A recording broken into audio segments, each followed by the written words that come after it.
Oi, gente, estou aqui ó, na Praça Cívica, principal praça daqui de Goiânia, Palácio das Esmeraldas, e que tem aqui também o Cine Cultura, que é onde eu vou assistir O Agente Secreto, este belíssimo filme de Wagner Moura, e depois conto pra vocês como é que foi. Roda a vinheta enquanto eu assisto o filme.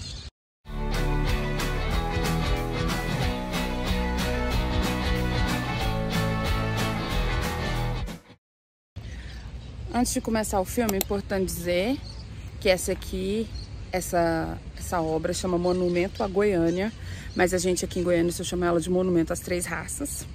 Essa praça a gente conhece como Praça Cívica, mas o nome original dela é Praça Pedro Ludovico Teixeira. A gente tem esse negócio mesmo de mudar o nome das coisas, né? A conversar com doido, sou outro doido. E aqui, ó, aqui você tem acesso às principais ruas de Goiânia. A Avenida Goiás, a Avenida Araguaia, a Avenida Tocantins. Coisa linda, ó, esse céuzão de novembro que tá muito esquisito, mas enfim. E aqui é o Palácio das Esmeraldas, né? É o palácio do governador do estado. E aqui funciona o Cine Cultura, que é um centro cultural Marieta Teles Machado, em homenagem a uma grande escritora. E aqui tem outros prédios antigos que um dia eu explico pra vocês o que é. Bom, já de volta em casa, e o que eu posso dizer sobre o Agente Secreto é que o grande pensador canalha realmente tem razão quando ele diz: o baiano tem vai escapacinho, não tem molho. Sim, gente, o filme é maravilhoso, é um filme muito legal. E não é só porque tem o Wagner Moura, né? Não é só porque é um filme do Kleber Mendonça Filho, nem nada disso. Isso também ajuda bastante. Mas O Agente Secreto é um filme muito interessante por muitas razões, que eu vou listar aqui agora. A primeira delas é o fato de que é um filme que retrata a ditadura militar fora do eixo Rio-São Paulo. Muitos de vocês sabem, eu fiz pesquisa, né? Eu sou mestra em antropologia social, e o meu estudo foi justamente sobre memória e ditadura militar.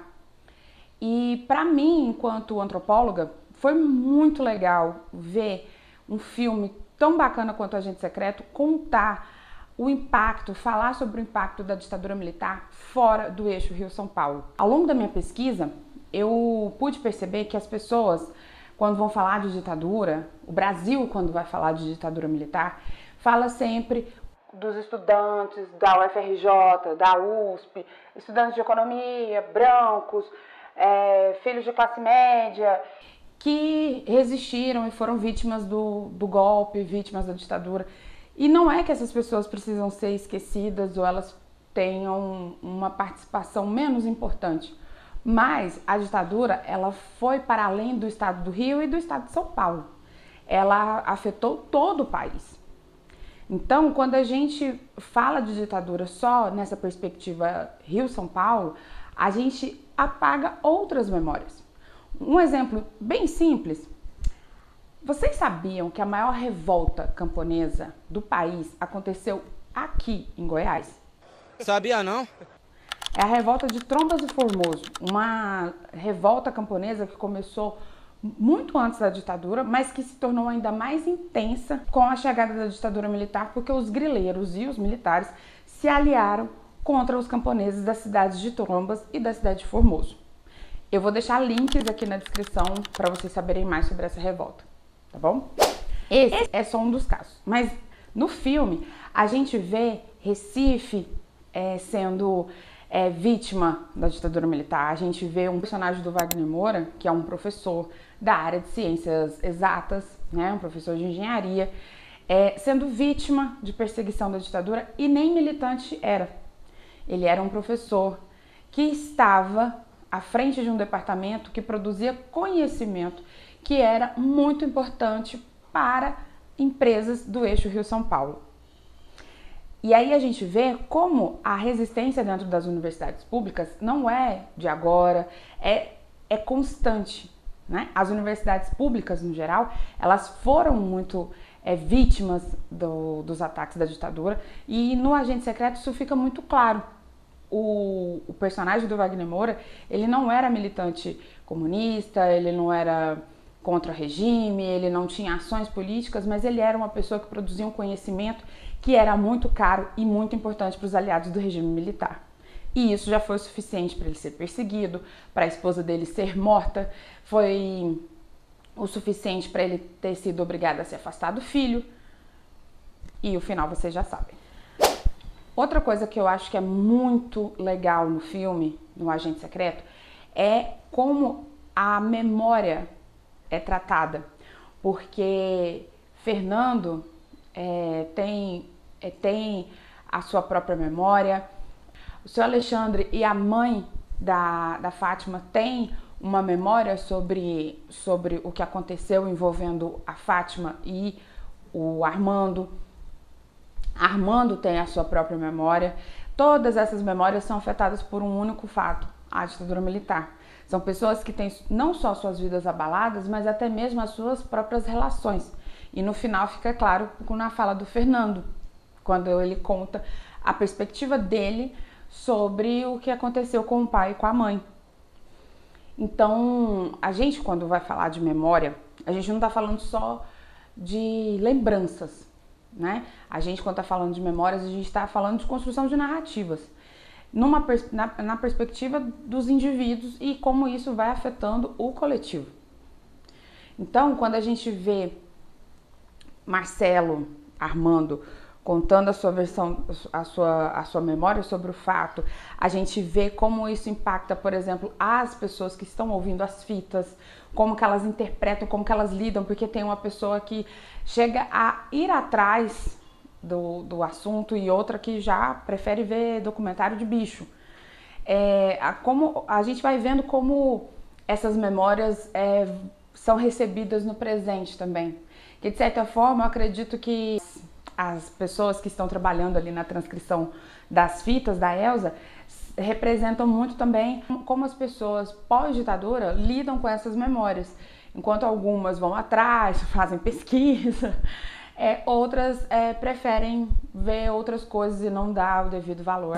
Para mim, pelo menos, elas representaram isso, como essas memórias sobre a ditadura militar, elas são tratadas no presente, né? Como a gente lida com essas informações, né? O Brasil foi muito falho na justiça de transição. Nós fomos um dos últimos países a fazer uma comissão da verdade para averiguar essas violações de direitos humanos. Comissões da verdade não têm caráter de justiça, e sim de memória e de verdade. E a nossa comissão da verdade encerrou seus trabalhos 50 anos depois da ditadura militar. Muitas testemunhas já haviam falecido, muitos documentos foram perdidos, muitas coisas se perderam por conta do tempo. Enquanto outros países já começaram suas justiças de transição, né, começaram os julgamentos, e quando a ditadura acabou, aqui no Brasil a gente já não teve essa tratativa, né? A gente teve muitas falhas, dentre elas a lei da anistia, que anistiou tanto os presos políticos quanto os seus torturadores. Então, essa anistia é muito questionável até os dias atuais. Outra coisa também que eu acho que é muito legal do Agente Secreto e que eu, como pesquisadora, poucas vezes vi filmes falando sobre isso, é que as ditaduras, elas são pautadas por valores conservadores. E conservadores no sentido de famílias tradicionais, hábitos, consumos e tabus sexuais. Então, o mito da perna cabeluda, acho que trouxe muito isso, representou muito isso também, né? Tendo em vista que o mito da perna cabeluda no filme, ele é criado a partir de um crime cometido por militares e uma perna que aparece no bucho de um tubarão, a perna cabeluda aparecendo no parque para atacar pessoas com práticas duvidosas, né? Vocês podem perceber que os ataques que a perna cabeluda faz, né, nas praias de Recife são sempre a pessoas que estão fora dessa prática, desse padrão cis heteronormativo, né? São pessoas se relacionando com pessoas do mesmo sexo ou relações grupais. enfim, são práticas que estão fora da cis-heteronormatividade. Uma das coisas que eu percebi, que também apareceu na minha pesquisa, e que eu também vou deixar minha dissertação aqui na descrição do episódio, é que os tabus, eles são mecanismos de controle para que as pessoas não ajam fora da normalidade imposta, vamos deixar bem claro. Tanto é que, para vocês terem uma ideia, em 1982, a gente teve uma novela chamada Elas por Elas, que inclusive foi remake em 2023, teve remake em 2023. Em Elas por Elas, nós temos dois personagens que não ficam juntos no final da novela, porque para eles ficarem juntos, eles tinham que se separar. E o divórcio não era ainda uma coisa aceitável. Em 82, lembrando que a gente já estava ali começando um processo de reabertura política, né? A redemocratização já estava ali começando a dar os seus sinais. Mas em 1982, dois personagens não puderam ficar juntos porque não se podia falar sobre divórcio, porque não era permitido disseminar a ideia de que é possível ser feliz depois do divórcio, porque ele vem da destruição de famílias. Isso na lógica da ditadura, tá? Isso é só um exemplo, tá?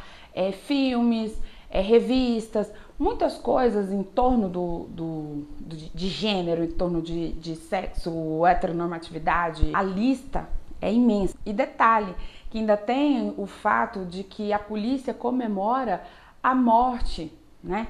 Vai chegar em 100, né? O carnaval de Recife acontecendo, aí já tinha lá 91 mortos, e aí o doutor Euclides fala, vai chegar em 100.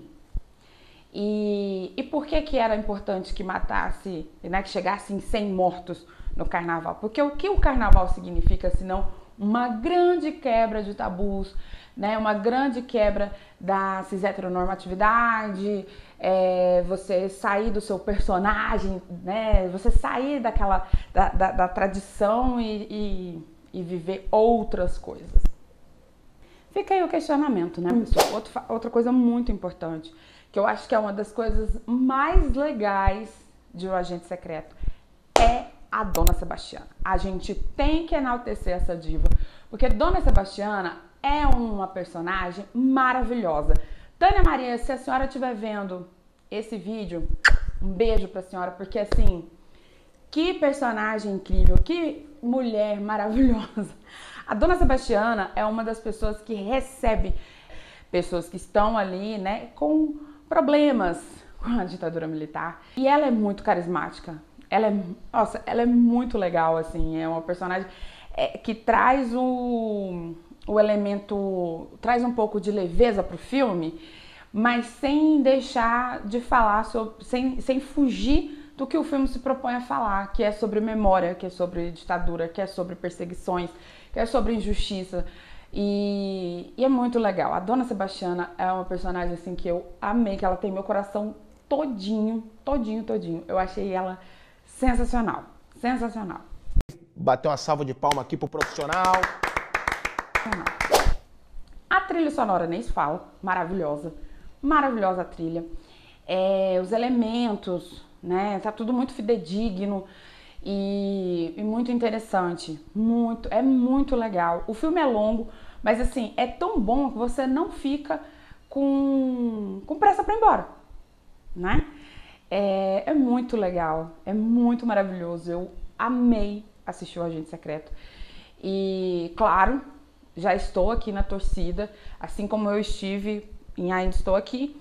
Estou na torcida para que Wagner Moura receba essa estatueta, afinal, o baiano tem um molho, certo? E para fechar, pessoal, quero indicar algumas coisas para vocês. Como eu falei aqui, a maravilha do Agente Secreto é justamente trazer a ditadura militar na perspectiva fora do eixo Rio-São Paulo. Eu queria trazer para vocês algumas sugestões de obras, livros e filmes que trazem outras perspectivas, outros olhares para esse período, tá?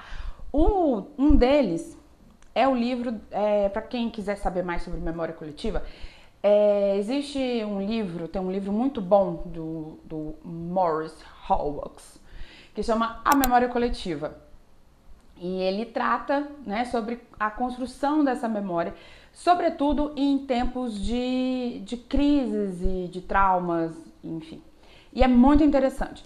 Tem um autor também muito legal, que é o Michael Pollock, que também trata dessa questão de memória coletiva, de memória a partir de acontecimentos históricos. E também é muito legal, recomendo que vocês leiam.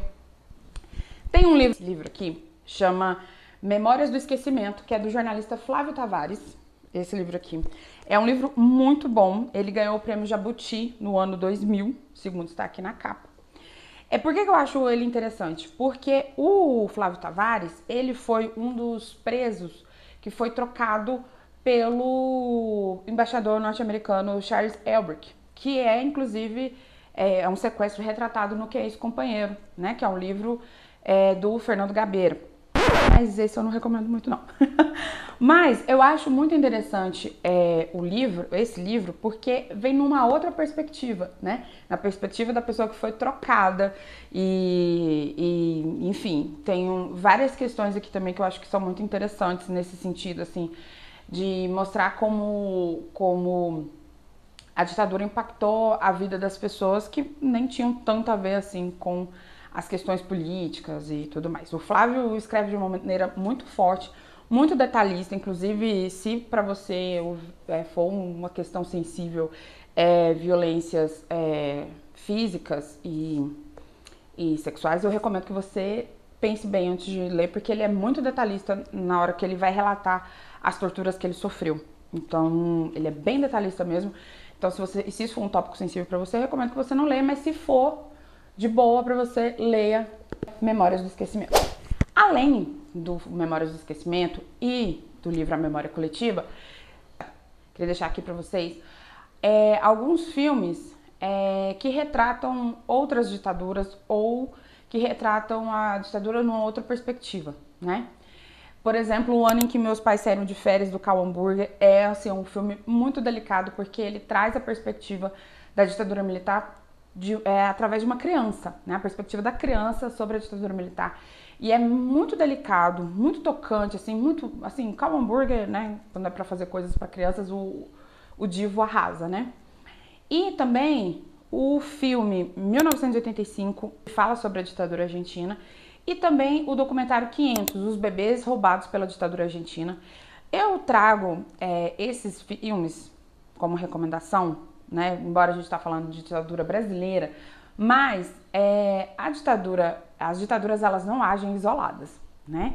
E vocês já devem conhecer a Operação Condor, que foi uma operação das ditaduras militares do Brasil, da Argentina e do Chile. Elas agiram em conjunto, né? Tanto na troca de pessoas, prisões, torturas e desaparecimentos forçados.